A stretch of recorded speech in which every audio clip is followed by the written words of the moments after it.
محنت کا پھل ہے آج میں اور کہیں نہیں بلکہ اے اللہ تیری ایک ولیہ کے دربار میں کھڑے ہو کر کے تجھ سے اپنی اولاد مانگ رہا ہوں. اے اللہ اس ولیہ کے صدقے میں مجھے بھی اولاد عطا فرما دے. سبحان اللہ. نعرہ تکبیر، نعرہ رسالت، حضرت مریم علیہ السلام نے جہاں پھل پائے تھے وہاں حضرت زکریا نے کھڑے ہو کر کے دعا کی تو اتنے میں آسمان سے فرشتہ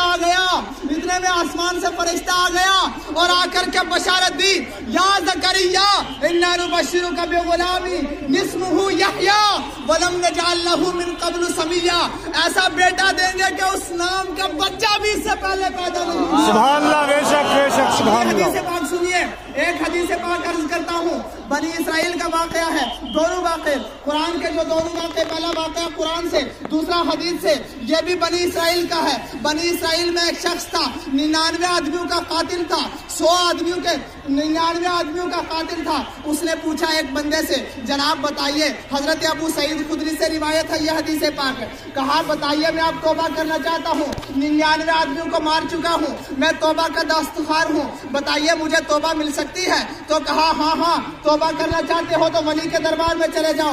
وہ گھر سے نکلا، راستے میں ایک آدمی سے ملاقات ہوئی، اس نے پوچھا کہ میں جانا چاہتا ہوں ولی کے دربار میں، بتائیے کہاں ہے ولی کا دربار؟ کہا کیا گناہ کیا ہے؟ کہا 99 آدمیوں کو قتل کیا ہوں. کہا تیرے لیے توبہ نہیں ہو سکتی. اس نے کہا جب 99 ہو گئے تو سینچری مکمل ہی کیوں نہ کر لی جائے. اس نے اسے بھی مار دیا اور اس کے بعد پھر واپس چلا گیا. پھر اس کی ندامت کے ہوش آئے، اسے ہوش کے ناخن لینے پڑے اور اس نے سوچا کہ مجھے توبہ کرنی چاہیے، ہو سکتا ہے موت آ جائے کہیں، اس سے پہلے توبہ کرنے سے پہلے میں مر جاؤں. تو اس نے کہا ایک عالم سے بتاؤ میں توبہ کرنا چاہتا ہوں. کہا کیا گناہ کیا ہے؟ کہا 100 آدمیوں کا قاتل ہوں. کہا فلاں بستی میں چلے جاؤ. کہا وہاں کیا کوئی خاص بات ہے؟ کہا ہاں آج جھنڈی موڑ میں آپ آئے ہو تو کچھ پوچھنے والے پوچھیں گے وہاں کیا کوئی خاص بات ہے؟ ہاں سنا خاص بات ہے، یہ بخاری کی حدیث پاک ہے جو رٹ لگاتے ہیں بخاری اور مسلم کی. آؤ سنو بخاری کی حدیث پاک سنا رہا ہوں. کہا ہاں چلے جاؤ، وہاں اللہ کا ولی رہتا ہے، وہ اللہ کا ولی ہے، وہ تمہارے لیے دعا کرے گا، اللہ تمہاری دعا کو تمہارے گناہوں کو معاف فرما دے گا. سبحان اللہ. بے شک دعا اللہ تمہارے حق میں قبول کرے گا. جب وہ بندہ گھر سے نکلا ابھی تھوڑا دور گیا تھا کہ اس کی موت ہو گئی، لیکن اس نے مرتے ایک کام کر دیا، مرتے ہوئے اپنا چہرہ ولی کے دربار کی طرف کر دیا.